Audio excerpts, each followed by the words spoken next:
Then guys, ito na ba yung ano natin, pinagawa natin sa unit natin. So, yeah.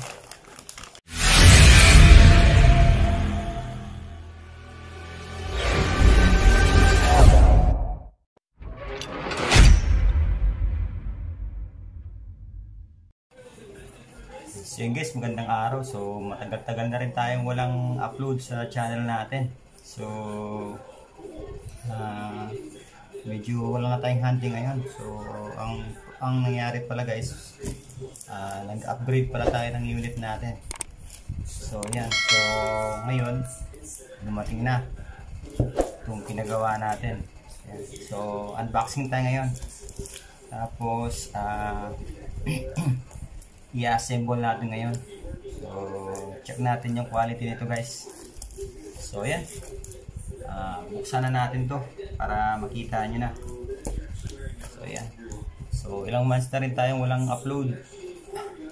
So sobra ng isang buwan din yata. So yan, so hopefully pag na assemble na natin to, yan, so makapag hot na naman tayo. So alanganin din tayo ngayong panahon na to kasi sobrang init, grabing init. Ayan. So yun guys, unbox na natin.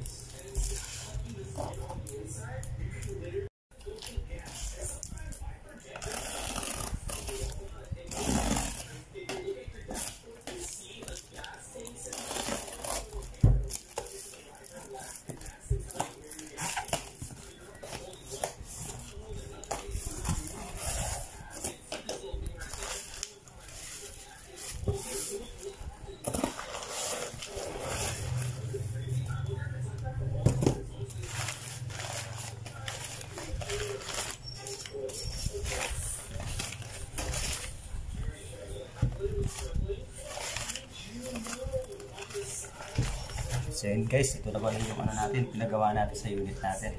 So yan.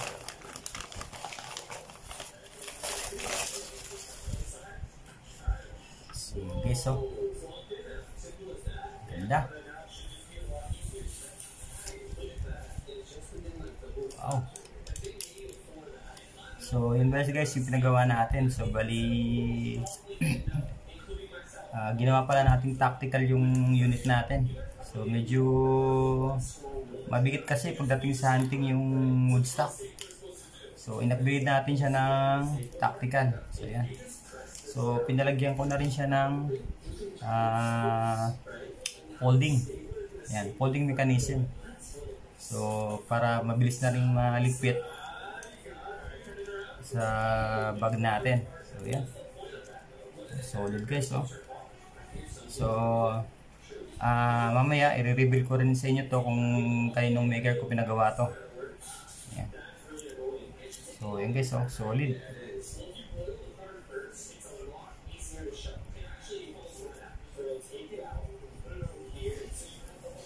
So yan.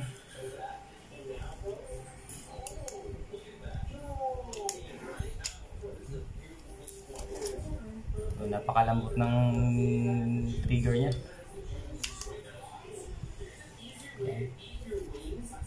So adjustment pa rin ang trigger dito. So ang ano ko lang dito, wala siyang adjustment ng ano, lambot ng trigger. Pero mamaya try ko buksan to kung baka nasa loob lang. So yun guys. So meron pa tayong isa, ito. So open din natin to. Kasama pa siyang sticker guys, oh.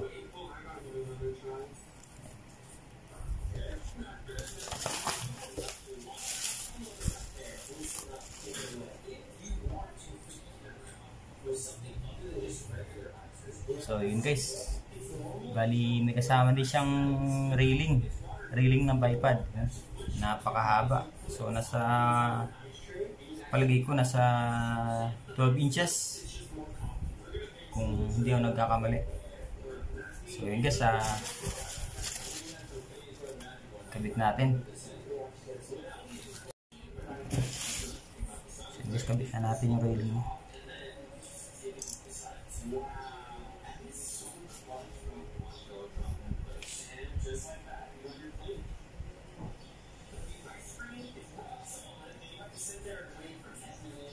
So grabe yung ano gaan guys. Iba talaga yung tactical.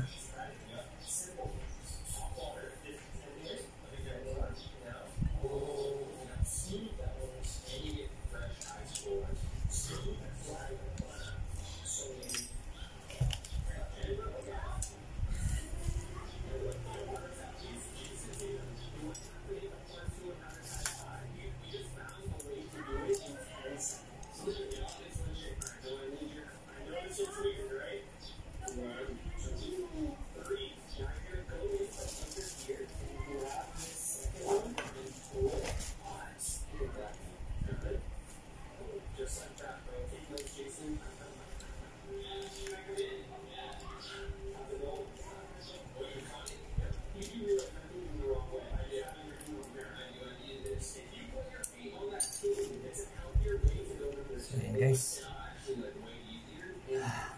mas mahaba, tsaka magaan siya.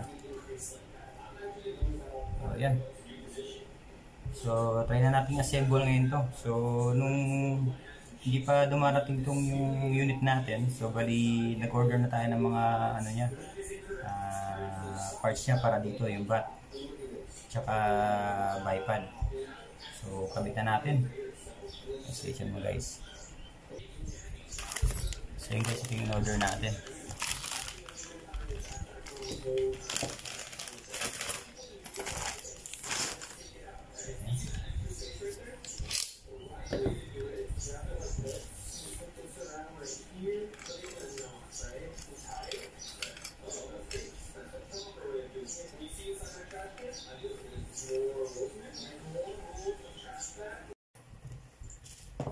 So yun guys, nakakabitan natin. So yan.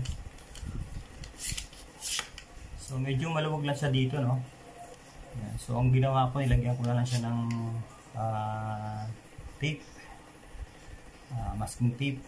Tapos nilock ko na lang siya dito. So meron naman siyang Allen bolt dito para ilock mo. So yan. Yan guys.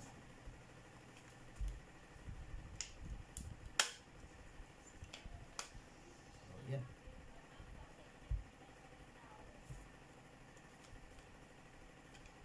So press mo lang sa ilalim para sa dati.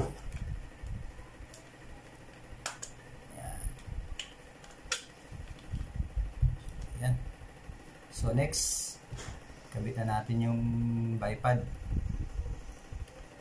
Para may patungan tayo habang ina-assemble natin yung ano. Ilalagay natin yung tank, yung panumpit niya, tsaka yung scoop. So yan.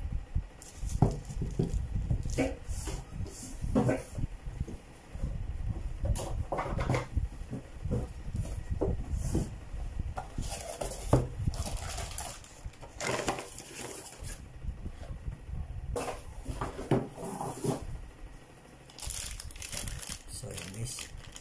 So bali ito pa yung order natin na bipod. B9. So B9 may tawag nila dito. So yan. So kulay tan din siya. Parang brown na siya. Parang brown na kulay. So yan. So ito yung kakabit natin dito. Kakabit natin siya dito.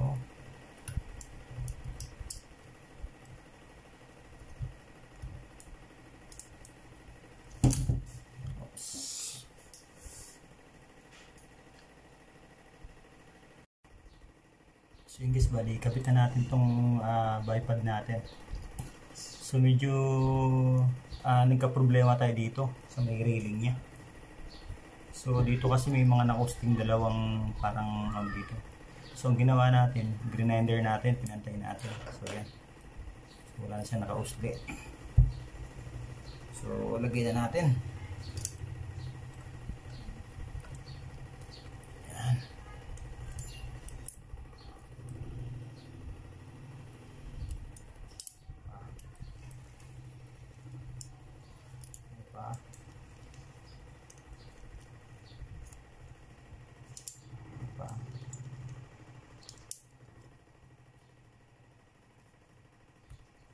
Yeah.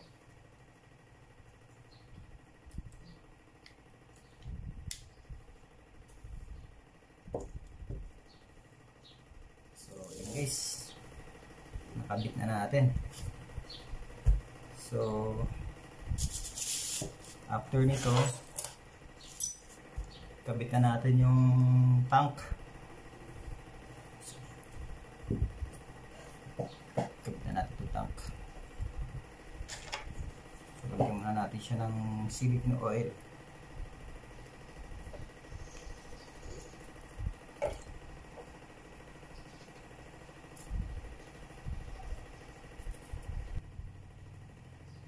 So ayun guys, nakabit na natin. Ayan. So medyo magaan nga siya para dati. So sa bagay wala pa yung ano natin, scoop tsaka yung panumpit. Ayan, so kabitan natin yung panumpit natin. So sundin lang natin yung kabitan dati.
So, natin guys.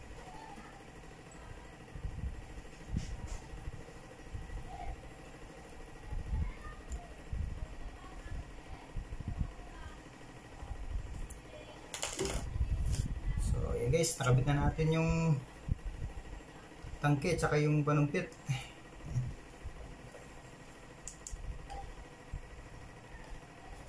So sunod, kabit na natin yung scoop natin. So muna natin.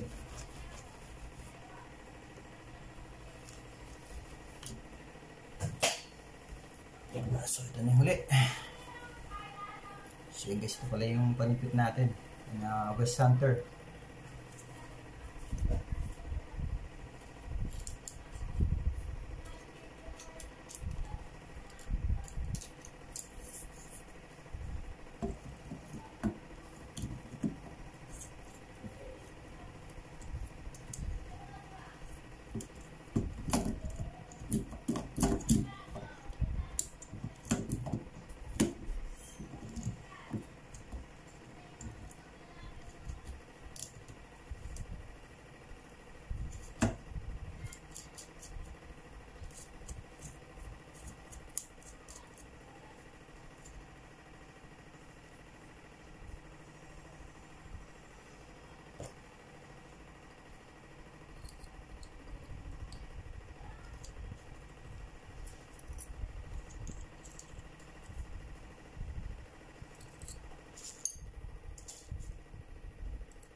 Guys, okay na.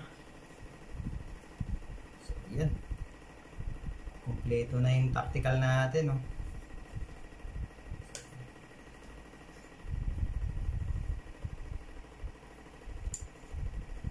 So, kailangan natin i-tuning to kasi hindi pa na nakaano tong spring ng ano natin, hammer. Yan.